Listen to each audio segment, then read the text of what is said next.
Hi, it's Joy Griggs with Obsidian Wisdom. I look forward to another Retirement Readiness Thursday. Today, we are going to discuss how do I retire in 5 years or less?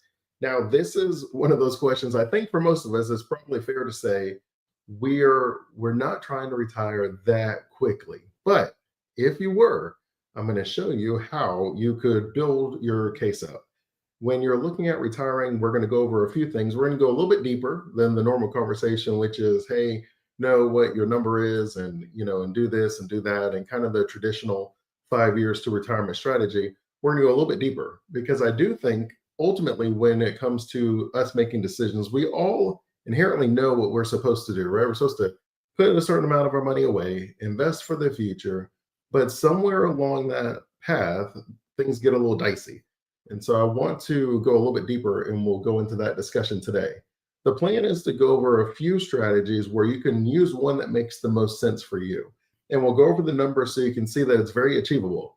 That retirement can feel very daunting because I think the numbers show that I think $1.7 million is what the average person in America believes that they need to have a successful retirement.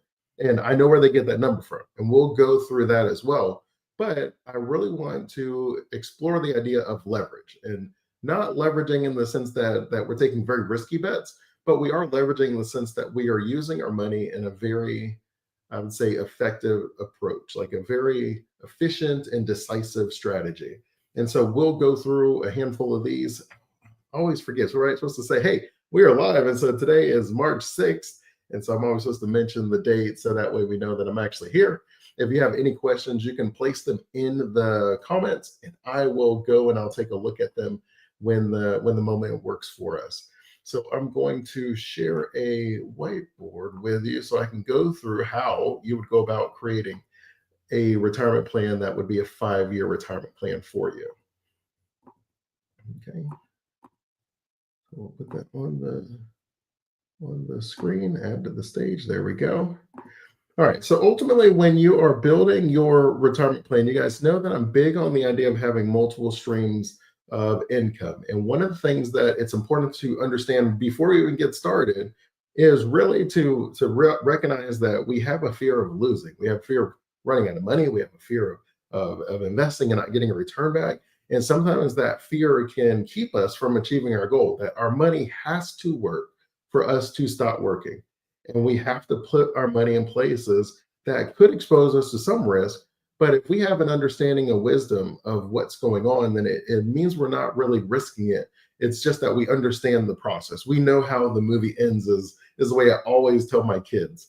And so when you are someone who's sitting there and you're saying, all right, I need to create multiple streams of income, this is what most people end up doing. Most people end up having their, let's say,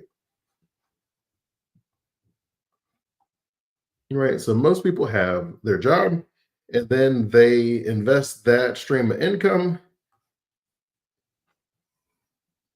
into their retirement. And the way that normally goes is, let's say, to make my life nice and easy for me, and no, I like the easy numbers. Let's say I had 100K, and I am someone who has been listening to Drake. And he told me that I should be investing $20,000 a year because I should have somewhere around 20% of my money that's invested in retirement. So we'll say that you're following that path and you are putting 20K into your plan. And then if you get the average, let's just keep it nice and easy. We'll say we get like a 10% return. I'm just pulling out my calculator. And so if you put in $20,000, I invest that. I have $0 to start with. I get a 10% return. I do that over 5 years. I should have, ready for retirement in 5 years, $122,102. Right. So that's what you probably can't see it. Maybe you can. Right. That's what you'll end up having.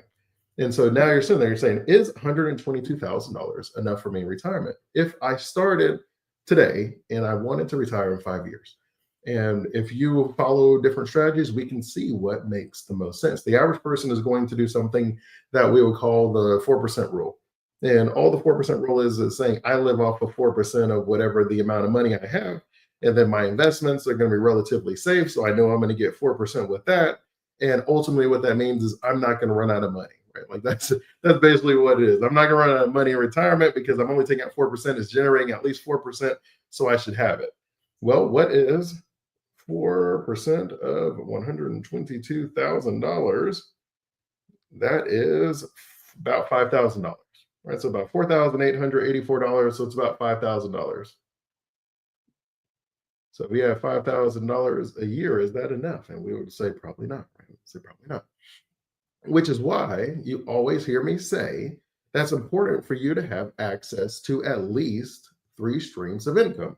That 65% of self-made millionaires have at least three streams. You said you don't see the whiteboard? Say what? On my screen, it is showing. So I don't know if that is just you, because on my screen I see me and the whiteboard. I wonder if anyone else can see the whiteboard and they would let me know. Let me see if I can go just straight.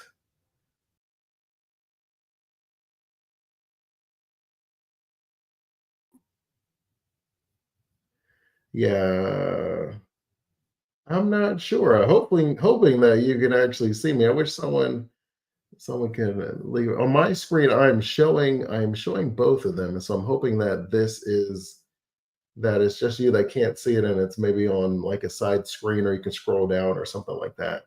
Because I do see it up there, but I'm unable. Let me see if I can move it like that. Does that help at all as far as being able to see it? All right, you can see it now. Good deal. All right, good deal. So we're sitting there with the 5,000 a year. We know that's not going to work. That we can't make a retirement work with just 5,000 a year, which is why I'm always telling you that having at least three streams of income is super important to be able to have a successful retirement strategy. And the way that would ultimately look is, instead of you investing just straight into your retirement, what we would do is we would take that same $20,000, and instead of us putting it into our retirement, we would start moving into one of these other three. We would start Okay, we would start moving into one of these other three buckets. And there's three buckets that gives you access to the seven streams of income. And we know that we can invest in a business, we can invest in the stock market. Man, that K is messed up. Or we can invest in real estate. Right. So we know that these are the three streams of income that we can place our money, and they give us access to the other six streams of income. And I'm probably going to mess myself up to try to list them all, but we're going to try to do it. We're going to see what happens. So we know that we get access to profits from a business. We can get access to capital gains from the stock market. There is interest. Oh, I messed that up. Interest income. And a lot of the time when you see interest income, that is going to be the money that you are, like your savings account and things like that. You already know you give like 1% or something when you leave your money in savings. That is interest income. If you have enough money in that, you would have a certain amount of interest that you're going to generate. If you were to buy bonds from the government, they would be paying you interest on that loan. And so those are the type of ways that you access interest income. You also could have rental income. Of course, you get that through real estate. You can also do that with property. If you're going to rent out property, you can have royalty income. So royalty income, it could be just investing in a company that has some sort of royalties built into their profit margins. And then if you're investing in a company that generates royalty income, then in some ways you're generating royalty income yourself. Or you could write a book, you can have a course, you can sing music on Spotify, right? I think you can do music on Spotify. Any of those would be considered royalty income. I did something one time, other people pay a subscription to be able to use it, and then I'm generating an income from that, and I'm able to do that. And then the sixth stream is going to be what's called your investment income. All right, we made it. And your investment income is your dividend income. So that's the money where we invest in stocks that pay a dividend, which is a company that shares its profits with me as a silent partner. I am an owner. I own the stocks. That makes me an owner of the company. And if you have normally blue chip companies are the ones that pay a dividend. And blue chip is a very fancy way of saying that it's a very stable, a very long lasting company. And because that company's been around for a pretty long time, they already have the market share. They already have like 50, 60%. They have the name ID. They're not sure where else to put the money. So they're like, you know what, let's just give it back to the people who are investing in the company. And that would be you as an owner that you would invest in that. The seventh stream is obviously your earned active income. So your seventh stream is your salary over here from your work. Right. So that's your seventh stream. Most people, we just have that one stream. So we just take our job, we take the 20%, and then we invest that. And then at some point we retire, and then we live off a percentage of that. But if you're trying to retire in 5 years or less, then you're going to have to leverage your money. And leveraging your money means that I invested in a way that lets my money multiply itself more than just the normal compounding interest that takes time to be able to build. So in this particular situation, I'll show you a couple of real life examples, because what's the point of doing a case study if I can't actually prove to you that it would work, right? So we would take the $20,000, and then instead of us just putting it in our retirement account and we have our investment account, we're actually going to invest this in a business. And so we have that same 122,000, we'll say. And because we have 5 years without touching the money, we're very comfortable investing that money in a way that we maybe normally would not have. And so you have $122,000, and now you can go look at purchasing a business that is going to generate for you a certain what's called cash flow, and that's your retirement income. If you are living off of, as you saw in the first situation, if you're just putting in and you're living off of 4%, well, that's $5,000 a year, and then that's all you have. But if you were to invest in a business, I'm just going to show you a couple of examples.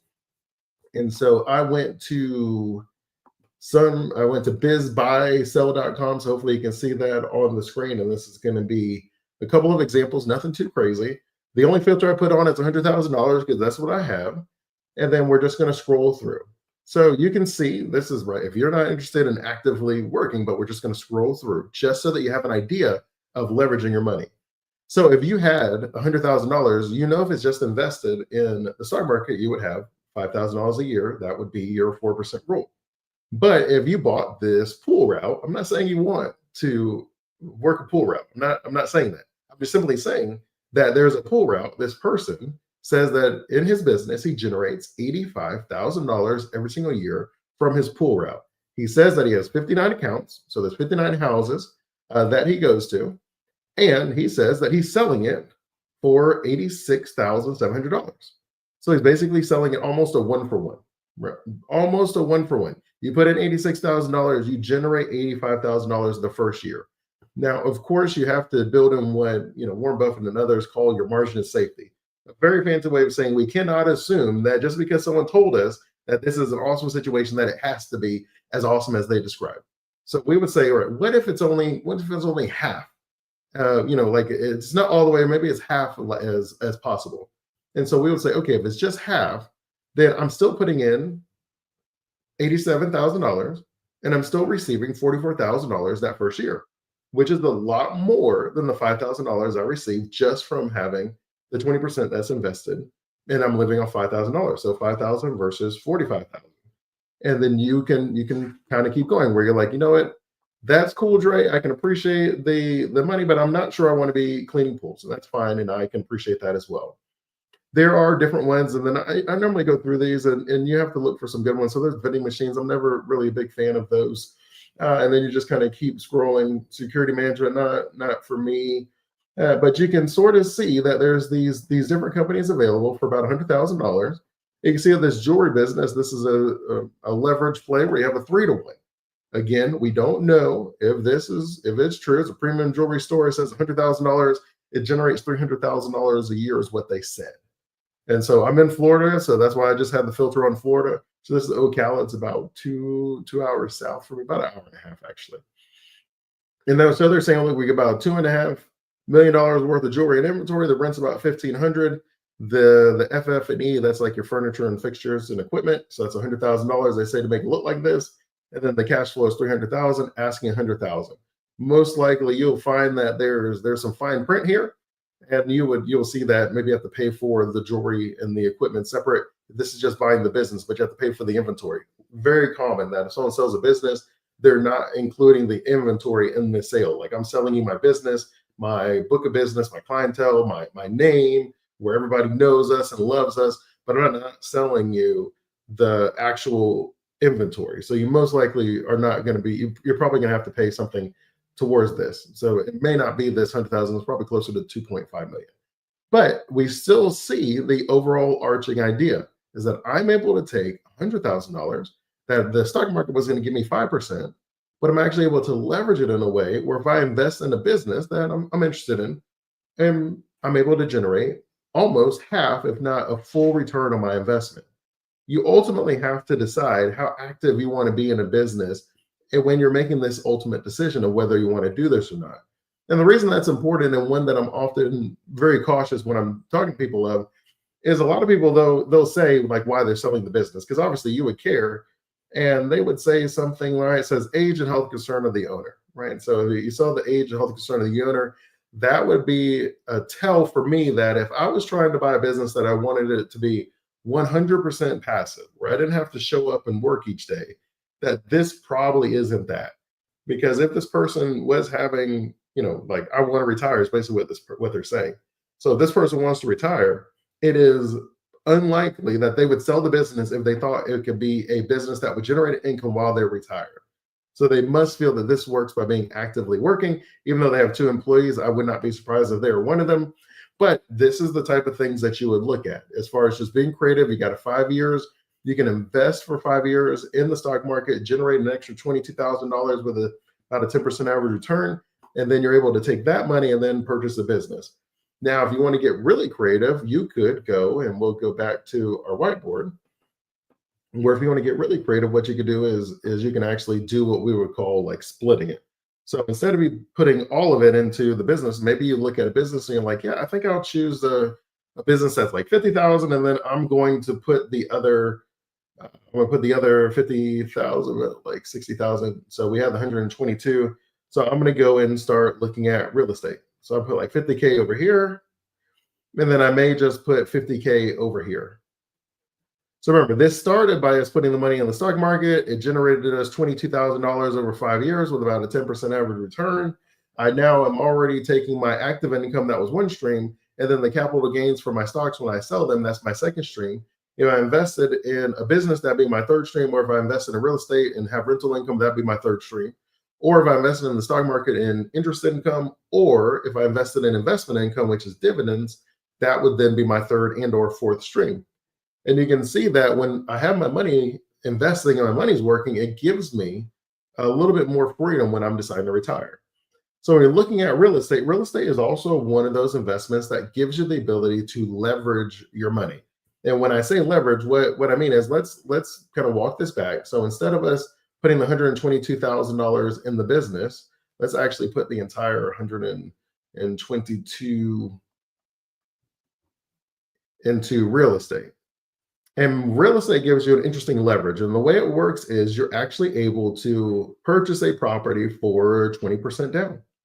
And what that means is we have 2 choices. We could have either said, I'm going to take 100K and I'm going to buy a 500K house. So you could buy one 500K house. You could probably charge somewhere around like $4,000 a month in rent. And so you did the same thing. You took the 100K, you're generating 400,000 or generating $4,000 a month in rent, and then you can pay towards your mortgage, and then you can take the rest as your income. You can already see that you're going to be generating more than the $5,000 a year just investing in your 401K for your retirement.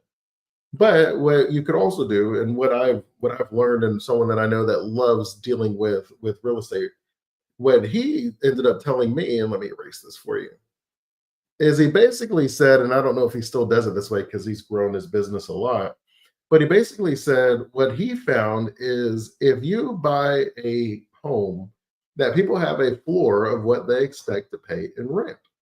And so even if I have a $100,000 house, and I'm not even saying you can find one right now in the market, but he said you would not be surprised if you still had to pay like $1,000 a month, right? And so you could ultimately have a higher return on your investment by having a cheaper property. Now, it does open up other concerns, such as the neighborhood and different and the type of clientele that you would generate for that lower amount of rent. But what we could do, instead of having one property that's a $500,000 house and we charge 4,000 a month, maybe we could have two properties. So we put 50K on this property and it's about $250,000. We put 50K on this property and that's another $250,000 home. And then we could charge somewhere around like 20, maybe 2,500 for each of them. And so now we're generating $5,000 every month from two rental properties. So we went from $5,000 for a whole year to $5,000 per month from two rental properties. And then you have a couple of options. If the market gets crazy where it's just growing and growing and growing and it's appreciating, you could always sell one of your homes, and then that would generate you, I don't know, $300,000, $400,000, and that would be capital gains. So again, you're accessing another stream of income. And then you would take that money and then you could purchase a business or invest it in the stock market, whatever you would like to do. And you find yourself again with one property still generating $2,500 a month. And then you have the other 400,000 from the other property that you sold, and you may have bought a business, and that business is generating another $5,000, $10,000 a month, depending on the type of business that you ended up purchasing.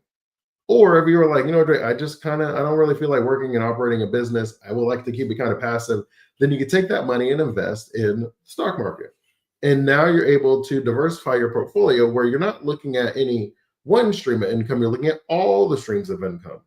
And the big thing is you really have to kind of build a confidence in these assets. The idea that it's true that the value of my home may go up, it may go down. It's true that the value of the stock market may go up or may go down. It's true that my business may generate money or it may just have a cost. I'm just paying rent.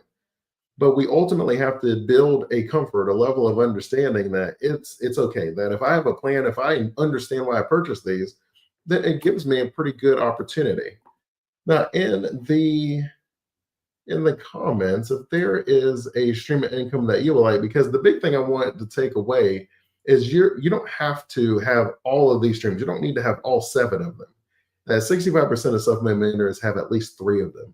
So if you're able to find the 3 that makes the most sense for you, for me, I've always been an entrepreneur. Even when I was a kid in elementary school, I would work at the Albertsons, and they would have the candy for $4, and I would take that candy, and then I would go to school and I'd sell each of them for $1, right? Like that's just always kind of been me. So I'm someone who likes understanding businesses, running a business, and investing in businesses. So I lean towards the stock market. But you may be very comfortable with real estate. You may flip houses, work construction, be an engineer or something, and that makes the most sense for you. You definitely have a lot of options available for you. But the big thing is once you build the comfort and the knowledge of being able to invest your money, then it becomes a twofold. One is we have to automate the strategy. We have to set it and forget it. If we promise that we're going to invest 20% of our salary every single year, then we need to have 20% of our salary in those set accounts. Does it go towards my Roth? Does it go towards my HSA? Does it go towards my business fund? Does it go towards my real estate fund? Where does that money go? I need to have it already set up, and I need to have it automatically going there so I don't have to really think a lot about it. And the big thing is we don't want to be spending the money, because what we'll also do, and you'll see it, right? Someone's like, oh, I want $1 million, I'm going to quit my job. And no, it's like, is $1 million a lot if you just want to buy a car? Yeah, $1 million is a lot if you want to buy a car. But is $1 million a lot if you wanted to buy your financial freedom?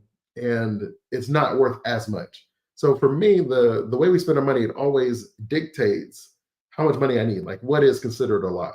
That if my monthly income is $4,000 a month and I'm able to have a certain amount of income that's generated, then I'm done. I'm good. But if I'm purchasing my freedom, my spouse's freedom, my kids' freedom, if I'm taking trips and I'm paying off debt, all these different things come into the calculation of deciding when is a lot of money. And your most expensive purchase in your life is going to be your financial freedom, purchasing your retirement. Your ability to stop trading in time for money is going to be the most expensive purchase that you have. And for most of us, that is going to require us to be consistent and disciplined in our investing, because it is going to take time. And so we do have to say no in the short term. And the way I often describe it, and I don't even know who to give credit to, or I would give credit to them, is we really have to, like our short term and our medium term, our long term goals, that it's, I think the way that the story goes is you have your long-term goals is the big boulders, and then your medium-term goals are like pebbles, and then your short-term goals are sand. And you have to put the sand, the pebbles, and the boulders in this big jar. But if you put the sand in first, then the boulders and the pebbles don't fit. So if you do your short-term goals first, then your medium and long-term goals are the cost of that. So they're gone. But if you do the pebbles first, so you do your medium term goals, well, your short term goals also fit in there. So the same will fit. And then you have your medium and short term goals, but you lost your long term goals. You only get like two or three of those, like really big, audacious goals that could take over 10 years to accomplish.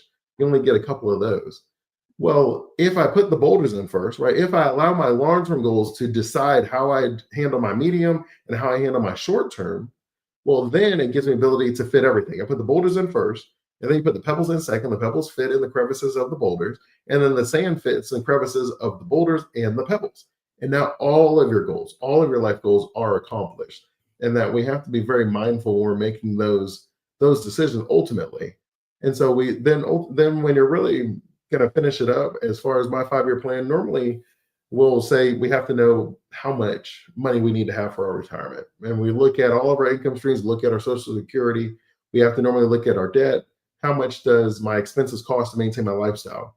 And then we take a look at our goals. What are the goals? What is it? What does my fulfilling, my dream retirement look like? What does the perfect day look like?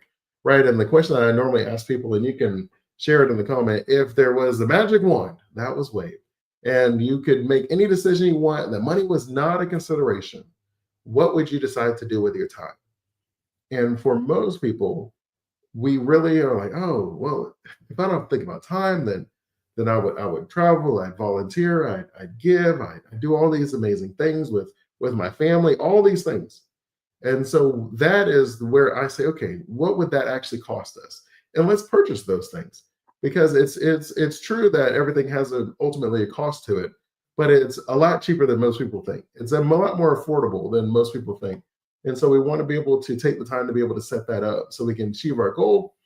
And we have to recognize that we don't get to control everything, right? I don't get to control the stock market. You don't get to control the real estate market. The business that you open up, you don't get to control whether, like, you open up a coffee shop and it's going great, and then Starbucks opens across the street. You don't get to control that. You had everything planned. You did a great job. You put a plan in place. 5 years went by. You invested the money. You go to open your coffee shop. Starbucks opens across the street, and it changes the calculation of your business's success. Right? That's real. We don't really have as much control over those things. The only thing that we do have control over is ourselves, and we get to control how we decide to spend our time and how we get to decide to spend our money. And so we do need to be very mindful of the things that we do get to control. And if your goal is to retire in 5 years, then that's okay. All we can do is allocate where our money goes. And let me see if I can actually scroll this down so I can possibly show it to you. Actually, I think I can just, yeah, we'll just clear the board. And ultimately, whenever you're setting your money, and I often talk about these, you need to have the three buckets, right? So I like the three bucket strategy because it lets you stay relatively aggressive for a portion of your allocation, but then it gives you the flexibility of saying, I do have something that is safe. And so the three buckets, so you normally have bucket number one, and that is your conservative bucket. So this is going to be cash and cash equivalents. And for most people, that's 1 to 2 years. So if you have 1 to 2 years of cash, that's important because that's your living expenses. That if the market fell out and there was a crazy trade war and everything's going on and your investments are losing money, but you're nervous about having to take them out in down market, locking in the losses, you have at least 2 years that's set aside where you could just be like, you know what, I'm just gonna let the market do its thing. I know that the market will recover. It takes time, but I know that there's a recession about 1 every 10 years. So I'm ready for this. So you have 1 to 2 years set in cash. And then the next bucket is normally going to be our income bucket. And so these are going to be our moderate investments. And for our moderate investments, these are normally going to be somewhere around 2 to maybe like 7 or 8 years, something like that. So for most of your moderate bucket is going to be bonds, right? So that's buying debt of a company or the government. I would probably put your Social Security here. You're going to receive that income stream. If you have any annuities, some of you may have purchased an annuity, that would be considered your income. That's your moderate investments as well. And then when you really think about it, this bucket is maybe barely able to keep up with inflation. It might be just below inflation. And then your cash bucket is not keeping up with inflation. But that's okay because we're allocating it in a certain way. And so you have your bond, your social security, you have your annuities. We could probably have some balanced funds. And so that would be maybe a mutual fund that has what we consider blue chip companies like GE, AT&T, like Apple, Google, companies that are really large, probably not going anywhere, probably be here a long time. It's not a very aggressive investment. And then we'll normally have those there. And then that leaves everything with the 8 plus, that is still going to be your aggressive bucket. And so inside of my aggressive bucket, I am focused on one thing and one thing only: growth. And so when I have growth, that could be your real estate that we were just talking about. It could be your business, right? Your business ventures. It could be the stock market as a whole. And so you would have your most aggressive. And the way I normally define aggressive is it has the ability to go $0. If it can go to $0, then that's where I put my aggressive. The reason this works so well is basically you have these buckets that you'll sell to fill in the other bucket. So the way it would go is if everything here is 8 plus years, and that's the issue. That's why most of us have to get very safe in our investments as we get closer to retirement, is because I need 8 years of runway because there's going to be a recession, but then I need a couple years for my investments to grow back from the recession. If you give yourself 8 years in this bucket, whenever you're in a time of growth, you will sell into this bucket. So what you could do is you could take your rental income and buy bonds, or you could buy balanced mutual funds. Right. So you take your rental income, you buy that. So you don't have to sell that. You can take your profits from your business and buy those. So you don't have to sell those. And then your stocks, you can sell those because they're stocks you can't, unless you have dividend stocks and aggressive ones. But for the most part, most of your dividend investments are probably going to be here because they're going to be large blue chip companies. And so what you'll do is you'll say, all right, at any time I'm having a good market, everything's growing over here, I'm going to buy these. And then that gives me 2 to 8 years. I don't expect as much volatility in my income bucket, but what I will do is I will then buy cash and cash equivalent. So I could be like cash, I could be CDs. Oh, I spelled that wrong. That could be like a money market account.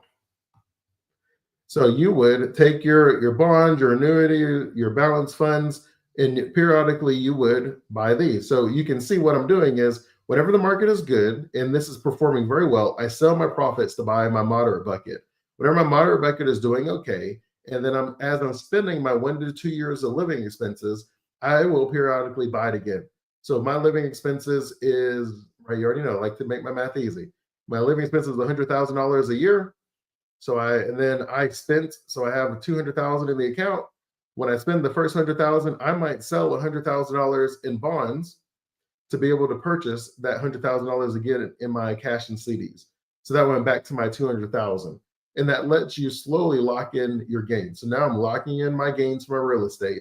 I'm locking in my gains from my business ventures, and it allows me to be able to take those multiple streams of income that we discussed and to be able to fund my retirement. And you're leveraging your money in your growth account, because what a lot of people end up having to do is because we don't have a growth, we don't have the opportunity to stay aggressive in our investments, we end up having to just get rid of most of them. And as a result, we may just have Social Security, and we may just have like an annuity or a pension, right? Annuity is just a personal pension. They're basically the same thing. So if you just have annuity and a pension, depending on how it's structured, it may not be keeping up with inflation. And then your Social Security, it goes up, has a cost of living adjustment, but it doesn't go up like 1-to-1 with inflation. And so you end up, now you're losing inflation, where inflation is 3%, 4%, 5%. And then you have the cost of things that are going up, but you're not able to keep up with it. You can't maintain your lifestyle anymore. So we always need a percentage of our investments that are keeping up and outpacing. And we have to invest in business ventures and real estate and other things that perform very well in times of inflation, where we know the cost is going to go up. And so that means we would make more from the producer end of it. And then we slowly refill it. And that's what we would do. This process could be automated. You just do it once a year periodically and just, all right, I spent my living expenses for 1 year. I'll look at the market. How am I doing? I'll fill it back up. I can do it every 3 months if I wanted to. You have those options. The goal is to control what you can control. You can't control how the markets perform, but you can't control what you invest in each of those markets. And so you want to set that aside. And then what we'll do, and the last thing we'll talk about today is always just keep in mind from a tax perspective, how am I setting everything up? So for the most part, a lot of us invest in and I think I'll clear it again. It's probably going to be like, you're trying to clear it again? I'm like, yes, I'm trying to clear it one last time. And so what a lot of us end up doing is you basically have pre-tax. And for most of you, that's going to be your 401k, your 403b, your IRA, things like that. In retirement, that is taxed as ordinary income. That's what that is, OI. So it's taxed as ordinary income, which could be anywhere from 0 to 37%. It is the least efficient tax way for income to be taxed. You have the other option where you have after your after-tax investments, and it's pretty literally named, right? For pre-tax, after tax. That means that I receive the money after it has been taxed. And this would be some of those aggressive. So this will be your real estate. When that money's put in your bank account, Uncle Sam has already taxed it. Your business, same idea. Uncle Sam's already taxed it. So any of your stock investments, same idea. Uncle Sam has already taxed it. And so as a result, your stocks would be taxed at capital gains, which is a much more favorable rate, about half of most people's ordinary income. Your business profits, you have a lot of deductions that you can write off. And then your real estate, you can also write off a lot of deductions on that. And then when you sell it, you can sell all of them at capital gains. So you have kind of that same option available.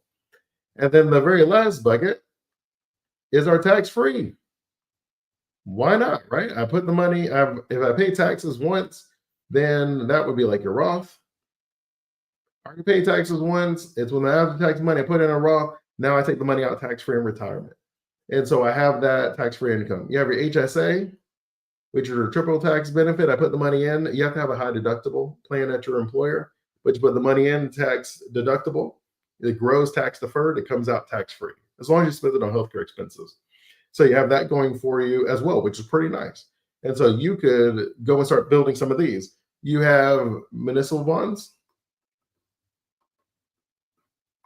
And that's just when you invest in government projects in your local city. So you normally get to write these off. These are normally tax-free investments that you're able to do. The government likes you investing in their road projects and things like that. So they're normally very favorable for you to be able to do that. It really could be like any charity. We could really talk about your generational wealth with your trust and how you structure that as far as the way it's taxed and things like that. And you can really start getting very creative where you have, instead of having all your money taxed at ordinary income, the highest of the rates, you can have your money nicely diversified where you have capital gains, which is much more favorable. You have tax-free, which is much more favorable. And so we do often overlook the tax implications that sometimes we don't have to generate as much income if we're able to effectively put a plan in place that allows us to be able to do that. So hopefully what you've noticed today and what we've gone over, hey, all right, Eagles check, no problem. I'm glad to help. Thank you for joining us. Thank you for joining us. So what you're able to see here from a couple of ways, if we're talking about retiring in 5 years, then what we normally say is, hey, I need to know my number, I need to know my expenses, and I need to, know what my lifestyle is going to be like, which is true. Those are all three fantastic places to start. But then you also have to go a little bit deeper and say, all right, what am I going to do with my time? What are my goals? What do they cost? Where am I putting my money at? Where I need to know what the return is and how it's going to be taxed. That I know if it's in the stock market, there's a certain return that I get. But if I invest in a business or real estate, I can leverage my money a little bit better. But how active do I want to be? Do I want to have someone else manage it? All of these things come into consideration when you're deciding. And of course, flexibility. You don't want to, if you plan on moving and you bought a business that's like a local business, and then you want to move to a different state, that's a tough decision now. Or if you have real estate, do you want to manage real estate in multiple places? I don't know if you want to do that. A lot of people in retirement, that's not how they ideally see it. But I've seen people that have 10 properties in an area and they live in that area, and it's very easy for them to manage. I've seen others that hire a company to keep track of it for them, and that works for them. But you do want to think about these things. If you end up moving to a different state and you have your rental property and you have to fix something, who do you call to be able to do that? What does that look like? And so you always want to be thinking about that plan and what it looks like. Where are the where are the CDs? Oh, excellent question. So CDs, Exchange said, where are the CDs? Your CDs will go back to it. Thank you for asking. Your CDs are considered after tax. So anytime, so your CDs and your savings, anytime the money is in your hands. So when they put the money in your hands and it's in your bank account, that means that you've already paid taxes through your employer. So you already paid your FICA and your Medicare and different things. You've already paid those taxes. So that would be considered after tax income. And so when you take that money, then it will be an after tax investment. And so your pre-tax is money that you have not touched. So you see your check, you know the money was there, and your employer took that money and moved it somewhere without you ever touching it. So that's considered pre-tax. After tax, for the most part, means that that money touched your hands at some point, and if it touches your hands, Uncle Sam says, "I've already taxed it for it to touch your hands." Outside of HSA, HSA is the only one that you would have the ability to be able to pull that off, where you can touch the money and it hasn't been taxed yet, which is pretty cool. I love HSAs. They're a very good strategy and instrument for us. And then where you put the money after that decides how it is taxed going forward. That if you just sit the money in your bank account, then it won't be taxed again, except with inflation. But if you put the money in the stock market, then when you take it out, it'll be taxed at capital gains. Put the money in the business, your profits will be taxed, or it will be taxed as income, however that money grows. But you do normally get to write off the what's considered the basis. Basis is a very fancy way of saying what I invested in. I hit the microphone. So if you hear that later, sorry about that. But your basis is what I invested in that business to generate that income. So normally you get to deduct your basis from your real estate investments and your business investments as well. So they end up being very nice strategies as far as even being able to write off some of your expenses each year in retirement. Yes, so thank you. Yeah, so the CDs and of course your money market account will be the same thing as an after-tax investment. All right. Okay. All right. So I'm going to look to see. uh, All right. Let's see here. I was going to say, if you have any more questions, you can ask. Let's see here. It says, having a hard time figuring out the high deductible health plan for the HSA. Now they are all a little bit differently, but I can tell you high level how they normally are structured. So normally around January, what will happen is for a lot of you, your employer will give you some sort of amount of money that goes towards your health expenses. So it could be like $1,000, it could be 2,000, it could be three. I mean, it could be anything. It could be like 500. And so they normally will set you up with a certain amount of money. And then when you go to your healthcare and your physician and your doctor, you will have a normally a higher out of pocket expense. That's why it's called a like high deductible. Like you're going to be paying more out of pocket. And so anytime you go to the doctor, maybe it's $100 versus if you had a low deductible or a normal plan, and maybe it's only $30. And so because Uncle Sam knows that you're paying more out of pocket every time you go to the doctor, and he does care about us spending our health or on health expenses, that's why he doesn't tax it. Because he's like, all right, well, you're paying for your health, and that's important for me because I don't want everyone on like a Medicaid or something. So I'm not going to tax you because I know that you're paying more of those healthcare expenses. And because you're paying more, because you're sharing in the risk, normally the insurance company charges you a lower monthly premium. So if you're depending on how the risk is allocated between you and your insurance company, that's how they decide ultimately how much your premium is going to be. That if you're sitting there and the insurance company is like, look, this person's never going to pay more than $20 as a copay. And so as a result, we're going to be paying a ton of money anytime they go to the doctor. You probably have a much more higher monthly premium because the insurance company has to cover that risk. And actuaries are phenomenal at calculating risk. It's actually very impressive. I would think of them kind of like the way you think of the actuaries and stuff that work in Vegas, where they literally can tell you what the probability of someone winning a game is and the point spread and all that stuff. It's crazy. Actuaries are able to tell exactly, when we're going to die, at least with a high probability based off of certain numbers, which blows my mind. And so as a result of you sharing that risk with them, you end up having a lower monthly premium, but you have a higher payment every time you go to the doctor. And so if you go to the doctor a lot, then it will eat into that. You won't be able to carry that balance forward as you work towards retirement. But if you don't have to go to the doctor a lot and you're able to put that money in that plan, well, now you're able to build this. You get to carry year after year, unlike an FSA, a flexible spending account, that you have to spend the entire balance out by normally March of the next year. Otherwise, it's zeroed out. You don't get to carry it forward. But your HSA, as long as you don't spend it on those healthcare expenses, it gets to carry forward every single year. And so you do have a little bit more risk in the sense that you will be paying more whenever you do visit the doctor versus a normal plan. But as a result, you have a lower premium, and then you have the ability to have tax-free money in retirement income. But it does have to be offered by your employer. Every employer doesn't offer that plan, but the ones that do, it normally makes sense to be able to take advantage of it. And so hopefully that helps a little bit, because I really is hard to say without actually seeing exactly how yours is structured. But at high level, that's how they're structured, right? That's the idea of those plans. Thank you. Thank you as well. All right. And so we'll get rid of that one. All right. Okay. He said, I've been doing FSA trying to figure out HSA this year. Okay, yeah, for sure. So normally the FSA, so the way you would do it, and I could probably show it to you real quick. So we'll go back to the board. Oh, it's upside down. So the way it normally goes is you have your FSA, your flexible spending account, and then you have your HSA, your health spending account. So this one doesn't carry over, and this one carries over. And you're able to, so as far as the payments, it just does basically, the way I think of it is it's 1 year of health expenses.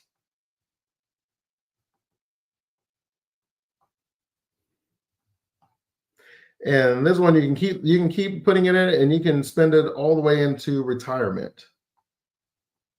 The only thing about the HSA is when you start Medicare, it ends.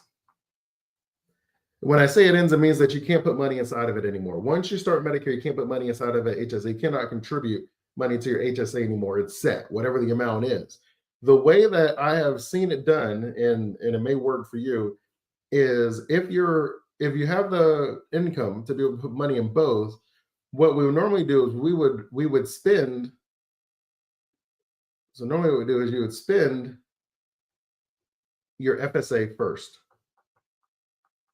because that amount is going to run out and it's not going to carry forward anyway. So you have to spend it from that account first, anyways.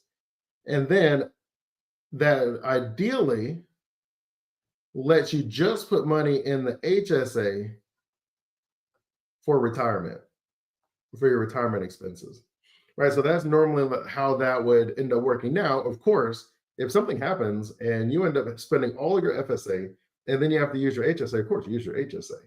But in the ideal situation, if you have your money in your FSA and you use that for that year's expenses, and then you don't have to touch the HSA, now my HSA carries forward into the next year. And then you can keep building on top of it. And so I would use if I had both, right? If I had both, I would use my FSA for my every year expenses because it doesn't carry forward anyways. And then I would use my HSA for emergencies, hoping I make it to retirement. And that's how I would work through the two.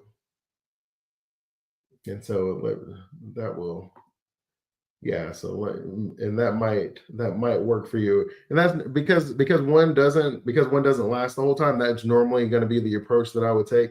That is, most instruments is never a question of whether it can or can't be used. It's a question of how it should be used, right? I know Dave Ramsey is famous for talking about how things should never be used, but I could build a case why whole life insurance makes a lot of sense for super wealthy people, which is why Oprah Winfrey has millions of dollars in whole life insurance. It's why Jim Harbaugh's Michigan contract, if you look it up, he took millions of dollars in whole life insurance because it's something that the government treats in a different tax way, and it is tax-free income that grows tax-free, and it's off to the side.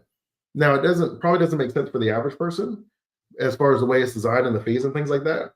But if you are someone who has the excess income that's going to be taxed, if like Jim Harbaugh made another $1 million on salary, it would just been taxed at 37%. Or he could have the $1 million put into a whole life insurance policy, and then his kids are now taken care of, and his wife's taken care of, and the money grows tax-free, and it doesn't count as income for him, right? It makes sense. And so that's how a lot of these instruments are. It's not that they can't work, it's how do they work. That is, as many things our government, I don't think gets right. One of the things that they do a pretty good job of is every one of these investments it has to have a tangible benefit for you to be approved for them. And so it does need to be tangible. Now, is it like a big benefit? Maybe not always the biggest benefit, but it does have to be a tangible benefit. And so that's and so that is definitely always something to think about. As you said, that is not my situation. I love it. I love it. Right. So that's what I would do. Right. Obviously, not knowing everything about you, but that's what I would do if I had both of those. That's how I would handle that. All right. If there are, let's see, if there are not any more questions, I do. Uh, Hey, Ronald, can the HSA be used in retirement? It can. So your HSA, your HSA, you can contribute and use until you turn on Medicare. But once you turn on Medicare, you can't contribute to your HSA anymore, but you can still spend from it. So that money is still in there, and Uncle Sam it's allowed to be used for healthcare expenses where you can take it out tax free. And if you take it out for healthcare expenses in retirement, it could be long-term care, it could be just a regular doctor appointment, it could be your deductibles and things like that. Uncle Sam is not going to tax it, which is pretty cool because that money went in before it was taxed, right? Went in pre-tax. So that means you did not count as income when you received that money. And so that's great. You got an income that wasn't taxed. It grew tax deferred, as most of your pre-tax investments do. And then, of course, the only big difference, and it's a big difference, is the money comes out tax-free. And so you have the ability to do that in a way that allows you to not have to worry about having the income tax. And this one, Uncle Sam is super concerned about healthcare expenses. He knows that on average, it's like $170,000 over the life of our retirement. He knows there's a ton of people that have long-term care needs that come up. 7 out of 10 people 65 and older, and that there's a lot of people that are trying to use Medicaid and Medicare. So Uncle Sam is in his best interest to let you keep your money for healthcare expenses, because if he taxes it, what's going to happen? He's going to give it back anyways. So he might as well let you keep it. And so that's how Uncle Sam looks at that.